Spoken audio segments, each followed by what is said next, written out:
అని బోధించింది చెప్పిన వాళ్ళ గురించి కాదు, మనం ఆచరించే వాళ్ళు మనం ఆచరించాలి. ఎవరు ఆచరిస్తేనే వాళ్ళు భాగ్యం పొందుతారు. అంతేకాని పదే పదే ఆచరించండి ఆచరించండి అనేసి అరే చెప్తూ ఉంటారు. ఎన్నో సభలు జరుగుతుంటాయి, ఎన్నో విషయాలు చెప్తుంటారు. మనకి ఎంత మనము దాన్ని ఆచరిస్తామో అంత లాభం మనకు. ఇంత శ్రమపడి ఎంత దూరం నుండి మహానాత్మలు అనేక వక్తలు సమయాన్ని, వాళ్ళ సంకల్పాన్ని, కర్మల్ని విడిచిపెట్టి ఎందుకు వచ్చారు? వాళ్ళు ఏదైతే జ్ఞానం ద్వారా అనుభూతి పొందారో, ప్రాప్తి పొందారో, అలాంటి ప్రాప్తులను అందరికీ ఇవ్వాలి అనేటువంటి శ్రేష్టమైన సంకల్పంతో ఈరోజు వచ్చారు. ఎందుకంటే మానవుడు ఈ సంసార సాగరంలో కర్మలు చేస్తూ పరిగెడుతూ ఉన్నారు. కొద్దిసేపు ఆపడం, రిలాక్స్, కొంతసేపు కొద్ది రోజులు 3 రోజులు కూర్చోండి, వినండి, శక్తి నింపుకోండి, మళ్ళీ జీవనయాత్రలో ముందు అడుగు వేయండి. అలాగే అందుకని జ్ఞానం బోధించేది మనందరి జీవనాలను ఉన్నతమైన స్థానానికి తీసుకెళ్ళడానికి, సంపద్భరితలుగా కావడానికి ప్రతి ఒక్కరూ ఆలోచించేది. ఎందుకంటే భారతదేశం ఎంత మహాన్ దేశం అంటే, మన దేశంలో ఉండేటటువంటి పూజ కావచ్చు, వ్రతము కావచ్చు, యజ్ఞ యాగాలు కావచ్చు, దాన ధర్మాలు కావచ్చు, శ్రేష్టమైనటువంటి వ్యక్తిత్వం కావచ్చు, మన దేశంలో ఉన్నట్లు ఏ దేశంలో కూడా లేదు. ఎందుకంటే ప్రతి ఒక్కరికి చిన్న పిల్లల నుండి పెద్దవాళ్ళ వరకు భక్తి భావన, గౌరవ భావన, సద్భావన, శ్రేష్టమైన భావన సర్వత్రా ఉన్నది. అలాంటి దేశంలో మనం పుట్టామంటే మనం అదృష్టశాలీలు అని ఇక్కడ ఉన్నటువంటి దేవాత్మల తాలూకా స్థానము, కార్యక్రమాలు, వ్యవహారాలు మరెక్కడ లేదు. ఇక్కడ చూసి ఇప్పుడు ఆధ్యాత్మికత శక్తి ఇతర దేశాలకు కూడా వ్యాపిస్తూ ఉంది.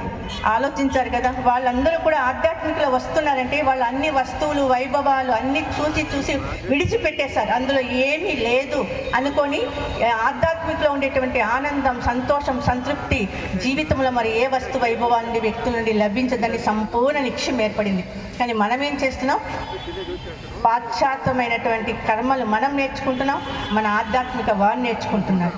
ఎలా ఉంది? మన కాన్సన్ట్రేషన్ వారిపైన ఉంది, వారి కాన్సన్ట్రేషన్ మన పైన ఉంది.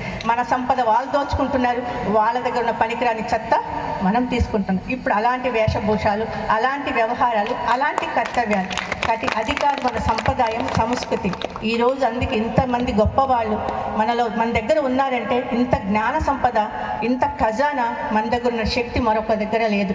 ఎన్ని అద్భుతమైన కట్టడాలు, ఎన్ని అద్భుతమైన కర్తవ్యాలు చరిత్రలో చూస్తే గొప్పవాళ్ళు ఎంత సాధారణమైనటువంటి శక్తి కాదు, విశేషమైన శక్తివంతమైనది చేసి నిరూపించారంటే వాళ్ళ మనోశక్తి, వాళ్ళ శ్రేష్ట శక్తి, వాళ్ళ సంకల్ప శక్తి, వాళ్ళ తపోశక్తి, వాళ్ళ దివ్యశక్తి. ఇటువంటి శక్తులే ఈరోజు సహజంగా అసంభవం అనే కార్యక్రమాలు కూడా సంభవిస్తున్నాయి. అందుకని ఈరోజు అలాంటి భగవంతుని యొక్క స్మరణ మన దగ్గర గొప్ప శక్తి ఉంది. ఇప్పుడే అన్నారు కదా, రాజు మనవారైతే అంతా మనదే, భగవంతుడు మనవారైతే సృష్టి అంతా మనదే. ఎందుకంటే అందరూ అతని పిల్లలే. అతను మనవారైతే ఎంతటి గొప్పవాళ్ళైనా, ఎంత తెలివైన వాళ్ళ, ఎంత శక్తివంతులైనా అతని పిల్లలు. అతన్ని మన హృదయంలో ఎప్పుడు పెట్టుకుంటామో, ప్రతి కర్మలో అతను ఎప్పటికీ సంపూర్ణ సమర్పితభావం, నేను అని కాదు, అతని అంత చేపించేవారు భగవంతుడు అని ఎప్పుడైతే సమర్పిత భావంతో ముందడుగు వేస్తారో వాళ్ళకి తప్పకుండా భగవంతుడు రక్షణ, భగవంతుడి యొక్క ప్రాప్తి, భగవంతుడి యొక్క శక్తి తప్పకుండా లభిస్తుంది. ఇది యథార్థం, ఇది సత్యం, ఇది అంతిమ సందేశం. అందరూ కూడా భగవంతుని హృదయపూర్వకంగా స్వీకరించి స్మృతి చేస్తూ జీవితంలో ఉన్నతమైన శక్తిని, భగవంతుని సమానంగా గుణవంతులుగా, శ్రేష్ఠులుగా, కృష్ణుని సమానమైన గుణవంతులుగా తయారు అటువంటి దైవీ రాజ్యానికి మనమందరూ హక్కుదారవ్వాలి, వారసుదారవ్వాలనే శుభ సంకల్పంతో మీ అందరికీ శుభ ఆశీస్సుని అందిస్తాం. ఓం శాంతి. ఈ కార్యక్రమానికి ఈ యొక్క సందేశం అని వాళ్ళు మనకి ఆహ్వానించి ఈ కొంత సమయం ఇచ్చారు. మీ అందరితో కలవడం, ఇక్కడ ఉన్నటువంటి స్వామీజీ గారితో కలవడం చాలా చాలా సంతోషమైంది. ఓం శాంతి. దివ్యాత్మస్వరూపులారా, కర్మణోగతి అని కర్మ గురించి తెలుసుకోవడం చాలా కష్టమైనటువంటిది. అయితే కర్మలో కర్తృత్వంలో కర్తృత్వం అనేటువంటిది పనికిరాదు.